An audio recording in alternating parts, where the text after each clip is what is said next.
Welcome, everyone, to The True Asian, the channel that digs deep into Southeast Asian geopolitics without sugarcoating the truth. I'm your host, and today we're dissecting a story that didn't just make headlines, it exposed the very soul of Asia's leadership crisis. On July 15, 2025, at exactly 6:47 a.m. local time, the first gunshot echoed across the Thai-Cambodian border near the ancient Preah Vihear temple complex. Within hours, what started as a routine patrol encounter had escalated into the most serious armed conflict in Southeast Asia since the end of the Cold War. But here's what the mainstream media won't tell you. Those gunshots weren't just sounds of death. They were the wake-up call for ASEAN to snap out of its decades-long delusion of being the regional leader. Let me paint you the complete picture of how 30 deaths and 200,000 displaced civilians became the catalyst that might finally kill the myth of Asian effectiveness. When Hollywood came to the jungle. Picture this scene. It's dawn in the lush bamboo forests along the Surin-Preah Vihear border. Thai Border Patrol Police, part of their regular morning sweep, spot movement in the disputed zone. Through the morning mist, they see Cambodian armed forces soldiers setting up what appears to be a checkpoint, in territory both sides claim as their own. The Thai Border Patrol leader, Lieutenant Colonel Somshai, radios for backup. The Cambodian commander, Major Peach Sophia, does the same. Within an hour, you have 50 soldiers from each side, weapons drawn, in a tense standoff that looks like something straight out of a Western movie. But this wasn't fiction. There was no director to yell "cut" when things got too real. Here's what the official reports don't tell you. This wasn't a spontaneous encounter. Intelligence sources suggest both sides were conducting sovereignty patrols, essentially testing each other's resolve in disputed areas that have been quiet for nearly 2 decades. The question is, why now? Why in July 2025?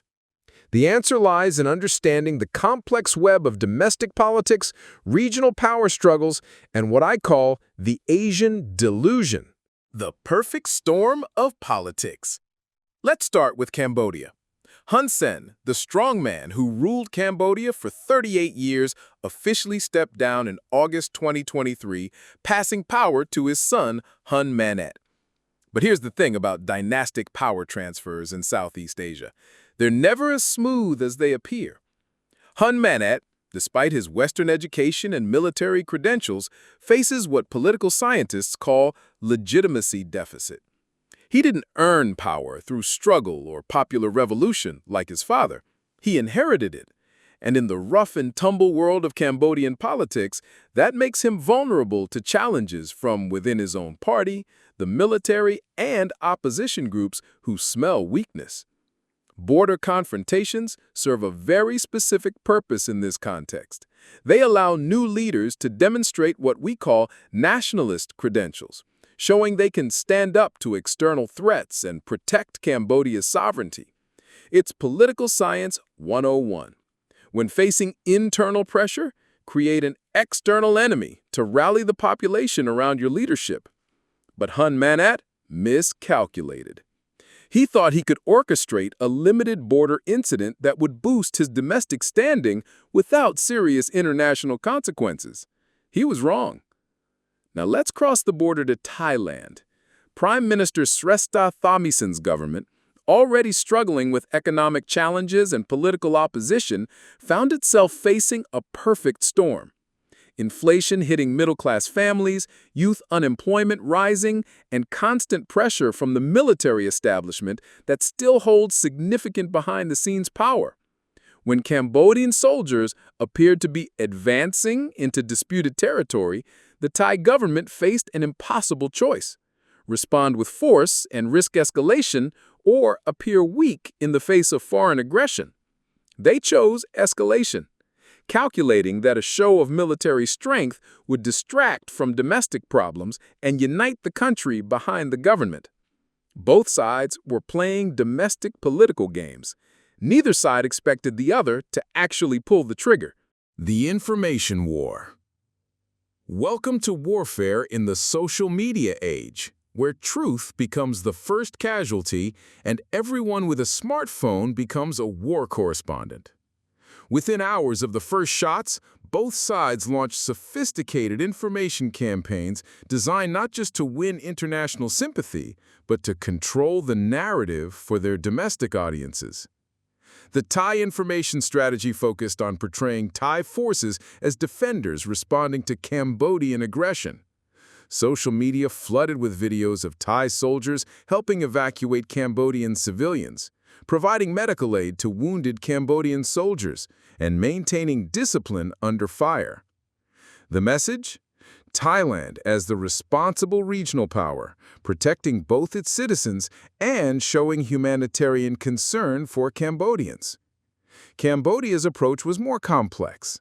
Domestically, they portrayed the conflict as defending national sovereignty against Thai encroachment, playing into deep historical grievances about lost territory during the colonial period.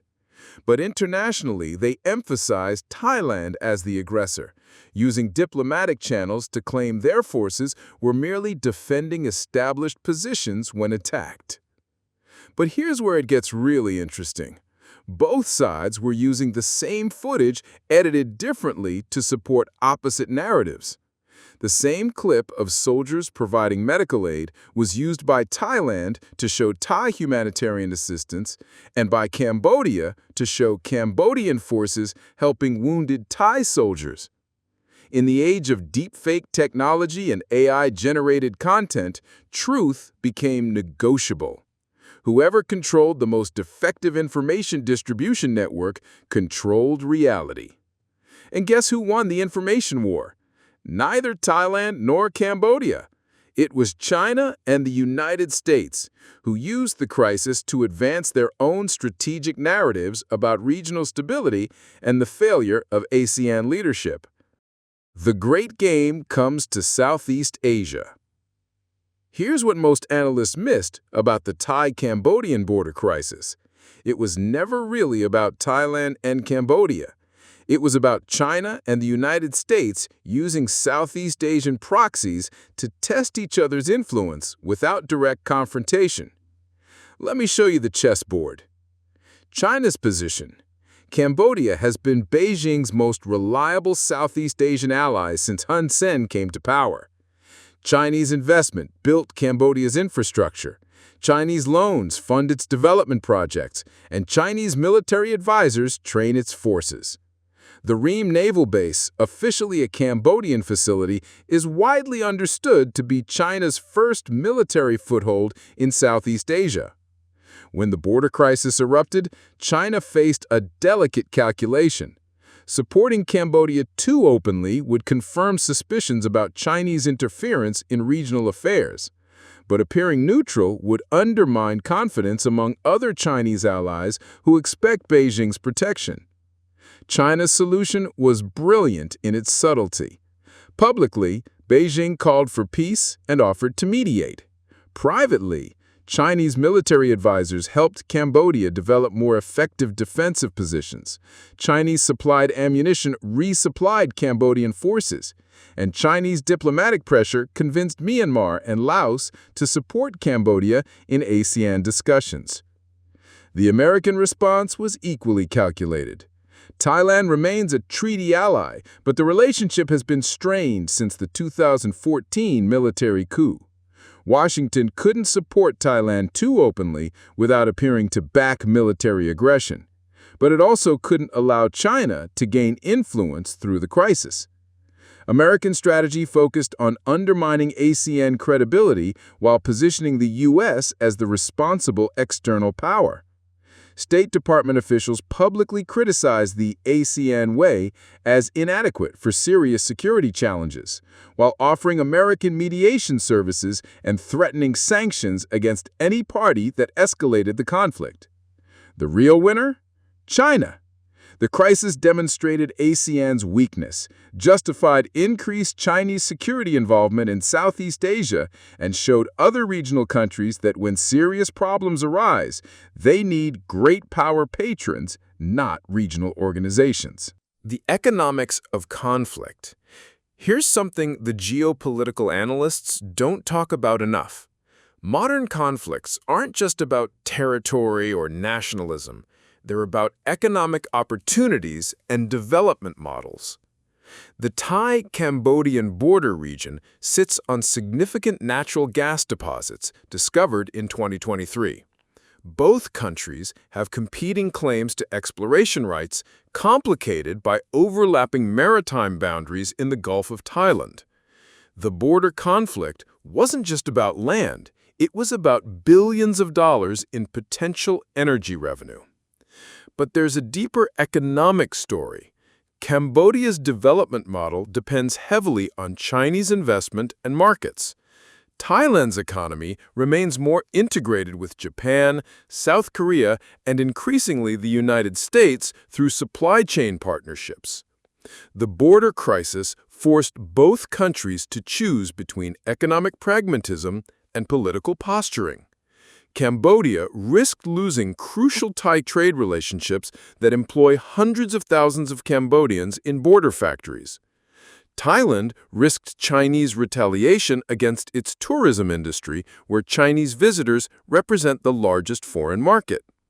Neither side could afford a prolonged conflict, but both needed to appear strong for domestic political reasons. This created what economists call a commitment problem. Both sides knew peace was economically rational, but couldn't credibly commit to peaceful resolution without losing political face. The solution required external mediation, but ASEAN proved incapable of providing it. What nobody saw coming. 3 weeks into the crisis, something unprecedented happened.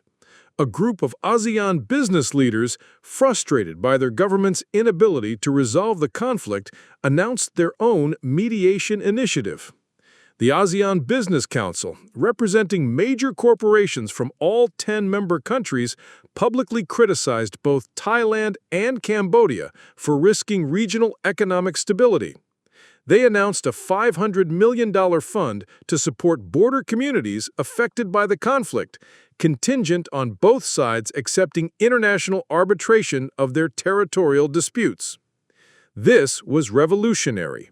For the first time in ASEAN history, the business community was attempting to lead where governments had failed.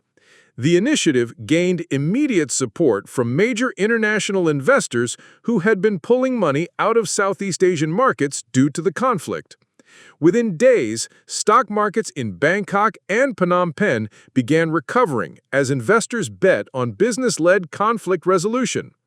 But it also exposed the fundamental weakness of ASEAN as a governmental organization. When the private sector shows more leadership than foreign ministries, you have a legitimacy crisis. The ceasefire nobody wanted. By early August 2025, international pressure for resolution had become overwhelming. The UN Security Council threatened sanctions, the European Union suspended trade negotiations with both countries, and most importantly, major investors were fleeing Southeast Asian markets entirely. Both Hun Manet and Srettha Thavisin faced a stark choice: continue a conflict that was destroying their economies for minimal political gain, or accept a face-saving ceasefire that made them both look weak. The ceasefire agreement, brokered not by ASEAN but by a joint UN-ASEAN observer mission, established a temporary buffer zone monitored by international peacekeepers. Both sides agreed to withdraw forces to positions held before July 15th and enter binding arbitration for territorial disputes. But here's what the ceasefire didn't resolve: the underlying political pressures that caused the conflict in the first place. Hun Manet still needs nationalist credentials to solidify his leadership. The Thai government still needs distractions from economic problems. And most importantly, the great power competition between China and the United States that used Southeast Asia as a proxy battlefield continues unchanged. A ceasefire isn't peace. It's just a pause before the next crisis. ASEAN's 3 paths forward. So, where does this leave ASEAN, the organization that once prided itself on preventing exactly this kind of intra-regional conflict, just proved it cannot handle serious security challenges when domestic politics override regional cooperation? ASEAN faces three possible futures. Path 1. Radical reform.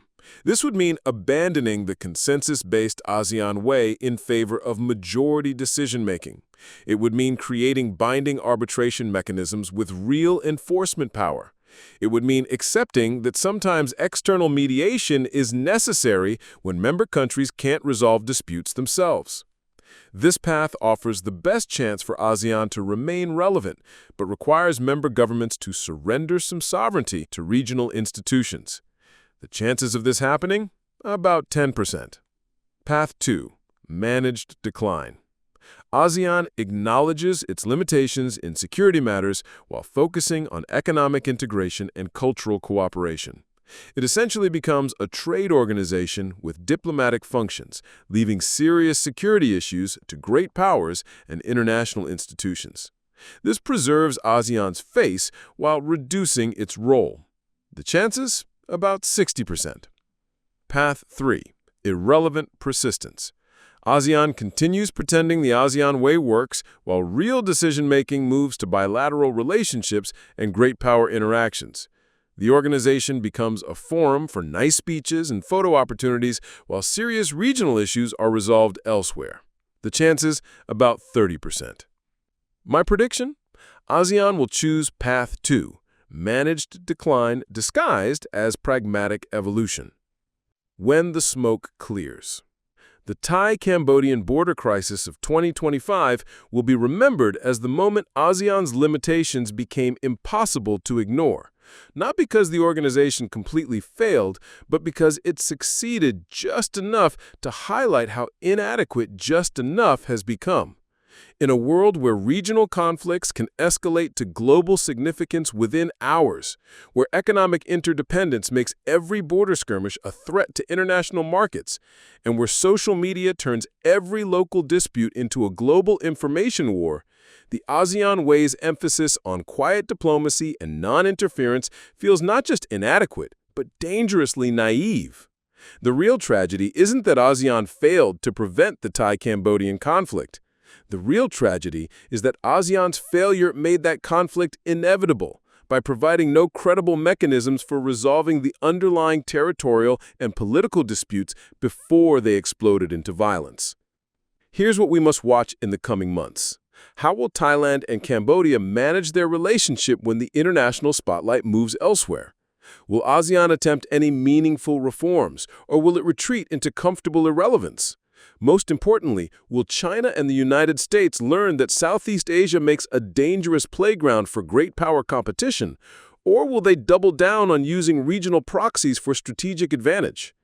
The border fires between Thailand and Cambodia may have died down, but the flames of questions about ASEAN's future burn brighter than ever. In the 21st century's great game of nations, organizations that cannot adapt to new realities don't just become irrelevant, they become obstacles to the peace and prosperity they were created to protect. And those who sleep too long in the face of changing times may wake to find the game has moved on without them entirely. This has been The True ASEAN, where we dig deeper than the headlines to understand the forces shaping Southeast Asia's future. The Thai-Cambodian crisis is over, but the larger questions it raised about regional leadership, great power competition, and the future of multilateral cooperation are just beginning to unfold. I'm your host, and we'll continue following the story as it develops, because in the interconnected world of Southeast Asian geopolitics, yesterday's border skirmish becomes tomorrow's regional transformation. Until next time, this is The True ASEAN, signing off.